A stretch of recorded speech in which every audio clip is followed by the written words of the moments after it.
ጤና ይስጥልን የአሻም ተከታታዮች የዛሬ ሐሙስ የካቲት 27 ቀን 2017 ዓ.ም የአሻም ሰባት ዜናዎች ተጀምረዋል። እኔ ኃይለ ገብርኤል ታደሰ የዕለቱ ተረኛ አሳላፊ ነኝ። አብራችሁን ቆዩ። በቅድሚያም ርዕሰ ጉዳዮቹን እንጠቁማችሁ።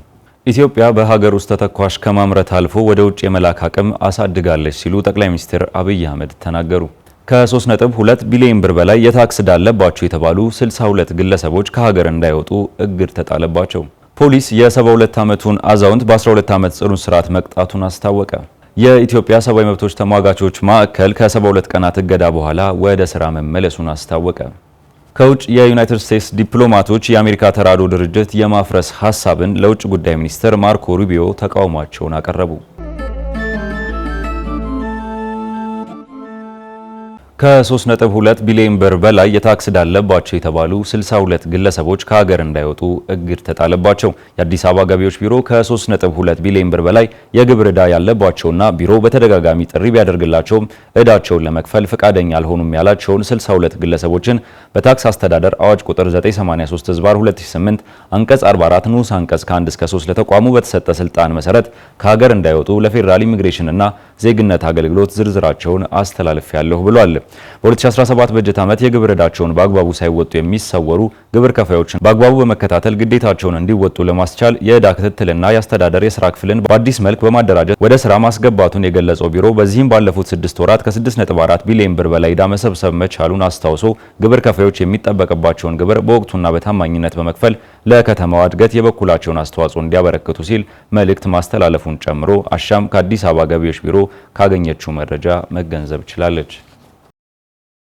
ፖሊስ የ72 ዓመት አዛውንቱን በ12 ዓመት ጽኑ እስራት መቅጣቱን አስታወቀ። የአዲስ አበባ ከተማ የቦሌ ክፍለ ከተማ ፖሊስ መምሪያ የ4 ዓመት ሕፃንን አስገድደው መድፈራቸውን በምርመራ ደርሼባቸዋል ያላቸውን የ72 ዓመት አዛውንት በ12 ዓመት ጽኑ እስራት እንዲቀጡ ተወስኖባቸዋል ማለቱን አሻም ተመልክታለች።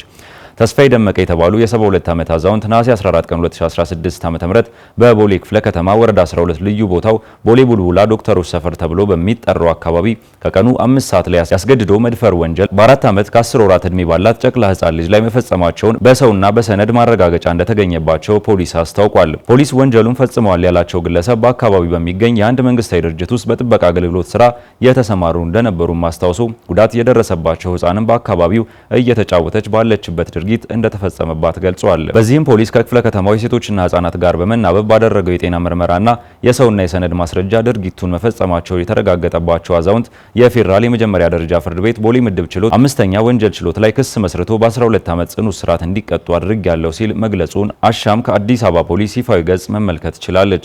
በመጨረሻም ወላጆችና አሳዳጊዎች ልጆቻቸውን የሚውሉባቸውንና የሚሄዱባቸውን ስፍራዎች ጨምሮ መከታተልና ጥንቃቄ ሊደረግላቸው ይገባል ሲል አሳስቧል። በተመሳሳይ በዚሁ አዲስ አበባ ከተማ አስተዳደር አራዳ ክፍለ ከተማ የቆሻሻ ማጠራቀሚያ ከመንገድ ዳር የሰረቀ ግለሰብ በ6 ዓመት ከ6 ወር ጽኑ እስራት መቀጣቱን የአራዳ ክፍለ ከተማ ፖሊስ መምሪያ ማስታወቁን አሻም ለማወቅ ችላለች። የኢትዮጵያ ሰብአዊ መብቶች ተሟጋቾች ማዕከል ከ72 ቀናት እገዳ በኋላ ወደ ስራ መመለሱን አስታወቀ። የኢትዮጵያ ሲቪል ማህበረሰብ ድርጅቶች ባለስልጣን ከወራት በፊት ከተሰጣቸው ኃላፊነት ውጭ እየተንቀሳቀሱ ይገኛሉ በማለት 4 ያህል የሲቪል ማህበረሰብ ድርጅቶችን ማገዱ ይታወሳል። ባለስልጣኑ ከወራት በኋላ ደግሞ ድርጅቶቹ ጋር በተደረገ ንግግር እገዳው መነሳቱን አስታውቋል። ከነዚህም ውስጥ የኢትዮጵያ ሰብአዊ መብቶች ተሟጋቾች ማዕከል እገዳው መነሳቱን አስመልክቶ ባወጣው መግለጫ በኢፌዴሪ የሲቪል ማህበረሰብ ድርጅቶች ባለስልጣን ታህሳስ 14 ቀን 2017 ዓ.ም በተጻፈ ደብዳቤ ከማናቸውም የስራ እንቅስቃሴ አግዶት መቆየቱ ይታወሳል። የእግድ ትዕዛዙንም በመከተል ድርጅታችን ላለፉት 72 ቀናት ሙሉ በሙሉ ከማናቸውም ስራዎች ተስተጓጉሎና ቢሮውም ተዘግቶ መቆየቱን ገልጿል። እገዳው ከተጣለብን ጊዜ አነስቶም ለባለስልጣን መስሪያ ቤቱ 2 ደብዳቤዎችንና አንድ ይግባኝ በተከታታይ ማስገባቱን ገልጾ ከባለስልጣን መስሪያ ቤቱ ከፍተኛ ኃላፊዎች ጋር በተደጋጋሚ ውይይቶችን ለማድረግ ጥረት መደረጉንና የባለስልጣን መስሪያ ቤቱ የላካቸውን የምርመራ ባለሙያዎችም ለሁለት ተከታታይ ጊዜያት በጽህፈት ቤት በመቀበልና በማስተናገድ ለሚያካሂዱት ምርመራ ሙሉ ድጋፍ ማድረጉን ገልጿል። በተጨማሪም በምርመራ ወቅት የተጠየቅናቸውን ጥያቄዎች በመመለስና የምርመራ ቡድኑ የፈለጋቸውን ሰነዶች በማቅረብ ሙሉ ትብብር ማድረጋቸውን አስታውቋል። ባለስልጣን መስሪያ ቤቱም በድርጅታችን ላይ ባደረገው ክትትልና ምርመራ ያገኛቸውን ክፍተቶች ለእርማት ይረዳን ዘንድ ወደፊት በዝርዝር እንደሚያሳውቅ ሙሉ እምነት አለን ብለዋል።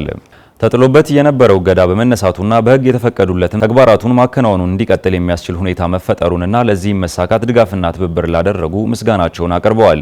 በቀጣይም ድርጅታችን በሕግ ተመዝግቦና ፍቃድ አግኝቶ ሲያከናውናቸው የቆዩትን ተግባራቱን ልክ ከዚህ ቀደም ሲያደርግ እንደቆየ ሁሉ የሀገሪቱን ሕጎች ባከበረና በተሰጠው ፍቃድ ላይ በተወሰኑ እንቅስቃሴዎች በመወሰን ስራዎቹን አጠናክሮ እንደሚቀጥል ገልጸዋል። በተመሳሳይ የኢትዮጵያ ሰብአዊ መብቶች ጉባኤ ኢሰመጉ እግዱ እንደተነሳለት ይፋ ባደረገው መግለጫ ማስታወቁ ይታወሳል። በዚህ ጉዳይ ላይ የኢትዮጵያ ሰብአዊ መብቶች ኮሚሽን እግድ ተጥሎባቸው የነበሩ ያላቸውን የሰብአዊ መብት ድርጅቶች እግዱ እንዲነሳ ያለሰለሰ ጥረት በማድረጉ ነጻ ወጥተዋል ሲል ለአሻም በላከላት መግለጫው ማስታወቁንና መዘገቡ አይዘነጋም። ኢትዮጵያ በሀገር ውስጥ ተተኳሽ ከማምረት አልፎ ወደ ውጭ የመላክ አቅም አሳድጋለች ሲሉ ጠቅላይ ሚኒስትር አብይ አህመድ ተናገሩ። ጠቅላይ ሚኒስትር ይህን ያሉት በኦሮሚያ ክልል በምዕራብ ሸዋ ዞን በቶኬ ኩታዬ ወረዳ የሚገኘውን የሆሚቾ ጥይት ፋብሪካ ትላንት ረቡዕ የካቲት 26 ቀን 2017 ዓ.ም በጎበኙበት ወቅት ነው። ጠቅላይ ሚኒስትሩ ኢትዮጵያ እንደ ታላቅ ሀገር ራስን የመቻል ጉዞዋን በማጠናከር የትውልድ ቅብብሎሽን ማረጋገጥ እንደሚገባት ተናግረዋል። ኢትዮጵያ ከዚህ ቀደም በሀገር ውስጥ ተተኳሽ ጥይቶችን የማምረት ሙከራዎች ብታደርግም እስከ ዛሬ 3 ዓመት በፊት ድረስ ከውጭ በማስገባት ላይ መስረታ መቆየቷን አስታውሰዋል። በ2015 ዓ.ም በአምቦ ከተማ አቅራቢያ የሚገኘው የሆሚቾ አሙኔሽን ኢንጂነሪንግ ኢንዱስትሪ ውስጥ ተከላው የተጀመረው ዘመናዊ ፋብሪካ 2 ዓመት ባልሞላ ጊዜ ውስጥ ጥይቶችንና የተለያዩ አይነት የጦር መሳሪያዎችን ወደ ማምረት መሸጋገሩን ጠቅላይ ሚኒስትሩ በዚሁ ጊዜ ይፋ አድርገዋል።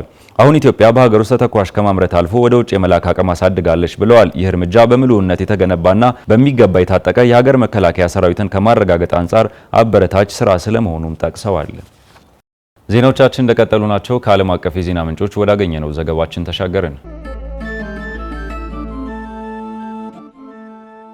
የዩናይትድ ስቴትስ ዲፕሎማቶች የአሜሪካ ተራድኦ ድርጅት የማፍረስ ሐሳብን ለውጭ ጉዳይ ሚኒስትር ማርኮ ሩቢዮ ተቃውሟቸውን አቀረቡ። ባለስልጣናቱ የአሜሪካ ዓለም አቀፍ ልማት ኤጀንሲን ማቆም ለጠላቶች የኃይል ክፍተት እንደሚፈጥር ተናግረዋል። ናትናኤል በላይነህ በዩናይትድ ስቴትስ የውጭ ጉዳይ ሚኒስቴርና ዓለም አቀፍ የልማት ኤጀንሲ ውስጥ የሚገኙ በመቶዎች የሚቆጠሩ ዲፕሎማቶች የአሜሪካ ተራድኦ ድርጅት መፍረስን ለውጭ ጉዳይ ሚኒስትሩ ማርኮ ሩቢዮ በደብዳቤ ተቃውሟቸውን የገለጹ ሲሆን ይህም የአሜሪካን አመራርና ደህንነት የሚያናጋና ቻይናና ሩሲያ እንዲጠነክሩ የስልጣን ክፍተት ይፈጥራል ብለዋል። የተለያዩ ዲፕሎማቶች ማንነታቸውን ሳይገልጹ የሚያሳስባቸውን ሁኔታዎች ለመግለጽ ያስችላቸዋል በተባለው መስመር ዲፕሎማቶቹ የትራምፕ አስተዳደር በጥር 20 ሁሉንም የውጭ እርዳታ ለማቆም ያሳለፉትን ውሳኔ ተችተው ይህ እገዳ በውጭ የሚሰሩ የአሜሪካ ዲፕሎማቶች ደህንነት አደጋ ላይ የሚጥልና በዓለም አቀፍ ደረጃ በዩናይትድ ስቴትስ እርዳታ የሚተማመኑ በሚሊዮን የሚቆጠሩ ሰዎችን ሕይወት አደጋ ላይ ይጥላል ሲሉ ተከራክረዋል። ከ700 በላይ ሰዎች ደብዳቤውን እንደፈረሙ አንድ ስማቸው እንዳይገለጽ ያልፈለጉ የአሜሪካ ባለስልጣን ተናግረዋል። የውጭ እርዳታ ስምምነቶችና የእርዳታ ፕሮግራሞችን በድንገት ማቆምና መሰረዝ ያለ ጥልቅ ግምገማ አስፈላጊ ከሆኑ አጋሮች ጋር ያለውን ግንኙነት ያበላሻል። ይህ እርምጃ በአሜሪካና በአጋሮቹ መካከል ያለውን እምነት የሚያዳክም መሆኑን ይጠቁማል። ይህም ተቀናቃኝ ሀገራት ሁኔታውን እንዲጠቀሙና በእርዳታ ቀነሳው በተጎዱ ክልሎች ላይ ተጽዕኖአቸውን እንዲያሳድጉ ያስችሏቸዋል ብለዋል ዲፕሎማቶቹ። የሪፐብሊካኑ ፕሬዝዳንት ዶናልድ ትራምፕ ቅድሚያ አሜሪካ ብለው የሰየሙትን አጀንዳ በመከታተል በጥር 20 ወደ ቢሮ ሲመለሱ ለሁሉም የውጭ እርዳታ የ90 ቀናት እገዳ እንዲጣል ማዘዛቸው የሚታወስ ነው። ትዕዛዙ የአሜሪካ ተራድኦ ድርጅት ስራዎችን በዓለም ዙሪያ አቁሟል። የህይወት አድን የምግብና የሕክምና እርዳታ አቅርቦትን አደጋ ላይ ጥሏል። እናም ዓለም አቀፍ የሰብአዊ እርዳታ ጥረቶችን ወደ ትርምስ ውስጥ ያስገባ ሆኗል። በነፍስ አድን እርዳታ ላይ ያለው መቀዝቀዝ በዓለም ዙሪያ በሚሊዮኖች የሚቆጠሩ ሰዎች ላይ የማይተካ ጉዳትና ስቃይ አስከትሏል ሲል ደብዳቤው ገልጿል። ህይወትን የማዳን ፕሮግራሞችን በተመለከተ መግለጫዎች ቢወጡም ገንዘቡ ተዘግቷል ነው ያለው። ፕሬዝዳንቱ ዩኤስኤድን እንዲያፈርሱ ቢሊዮነሩና አማካሪያቸው ኤሎን መስክ የፌዴራል መንግስትን ለማዳከም ከዚህ ቀደም ታይቶ በማይታወቅ ሁኔታ የተበላሸ ወጪና የገንዘብ አላግባብ መጠቀም ነው በሚሉት ምክንያት እንዲፈርስ ኃላፊነት ሰጥቷል ብለዋል ባለስልጣናቱ። የውጭ እርዳታ የበጎ አድራጎት ድርጅት አይደለም፣ ይልቁንም ክልሎችን የሚያረጋጋ ግጭትን የሚከላከልና የአሜሪካን ጥቅም የሚያራምድ ስትራቴጂካዊ መሳሪያ ነው ሲል ደብዳቤው ገልጿል። የዩናይትድ ስቴትስ የውጭ ጉዳይ ሚኒስትር ቃል አቀባይ ስለ ጉዳዩ ሲጠየቁ በሾለከው የውስጥ ግንኙነት ጉዳይ ላይ አስተያየት አንሰጥም ብለዋል። እንደ አውሮፓውያን አቆጣጠር በ2023 የበጀት ዓመት ዩናይትድ ስቴትስ በግጭት ቀጠና ውስጥ ካሉ የሴቶች ጤና እስከ ንጹህ ውሃ፣ የኤችአይቪ ኤድስ ሕክምና፣ የኢነርጂ ደህንነትና የጸረ ሙስና መከላከል ስራዎችን ጨምሮ በዓለም ዙሪያ $72 ቢሊዮን እርዳታ ሰጥታለች። አስተዳደሩ 6200 የረጅም ጊዜ የፋይናንስ ግምገማ አድርጎ ወደ 5800 የሚጠጉትን ለመቀነስ መርጧል። ይህም በአጠቃላይ $54 ቢሊዮን ሲሆን ይህም የ92 በመቶ ቅናሽ አሳይቷል። በእነዚህ ቅነሳዎች ምክንያት ዩኤስኤድ በሺዎች የሚቆጠሩ ሰራተኞችና ስራ ተቋራጮችን የስራ ስምሪት አቋርጧል። በኤጀንሲው የሰው ኃይል ላይም ከፍተኛ ተጽዕኖ አሳድሯል ነው የተባለው። ዝርዝር ዘገባውን ስናዘጋጅ አልጀዚራና ዘጋርዲያንን። ተመልካቾቻችን ዜናዎቻችንን ከመቋጨታችን በፊት ርዕሰ ጉዳዮችን በድጋሚ እናስታውሳችሁ። ኢትዮጵያ በሀገር ውስጥ ተተኳሽ ከማምረት አልፎ ወደ ውጭ የመላክ አቅም አሳድጋለች ሲሉ ጠቅላይ ሚኒስትር አብይ አህመድ ተናገሩ። ከ3.2 ቢሊዮን ብር በላይ የታክስ ዕዳ አለባቸው የተባሉ 62 ግለሰቦች ከሀገር እንዳይወጡ እግድ ተጣለባቸው። ፖሊስ የ72 ዓመቱን አዛውንት በ12 ዓመት ጽኑ እስራት መቅጣቱን አስታወቀ። የኢትዮጵያ ሰብአዊ መብቶች ተሟጋቾች ማዕከል ከ72 ቀናት እገዳ በኋላ ወደ ስራ መመለሱን አስታወቀ። ከውጭ የዩናይትድ ስቴትስ ዲፕሎማቶች የአሜሪካ ተራድኦ ድርጅት የማፍረስ ሀሳብን ለውጭ ጉዳይ ሚኒስትር ማርኮ ሩቢዮ ተቃውሟቸውን አቀረቡ።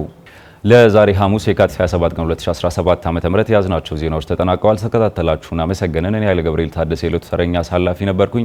በአሻም ቴሌቪዥን የሚተላለፉ አዳዲስ ዜናዎችንና ወቅታዊ መረጃዎችን ለማግኘት በሁሉም ማህበራዊ ትስስር ገጾቻችን ማለትም በዩቲዩብ፣ ቲክቶክ፣ ፌስቡክ እና ቴሌግራም ገጾቻችንን ሰብስክራይብ፣ ላይክ እና ፎሎ በማድረግ ማግኘት እንደምትችሉ እየጠቆምን ከቀሪ የአሻም መሰናዶች ጋር መልካም ቆይታ። አሻም ለኢትዮጵያችን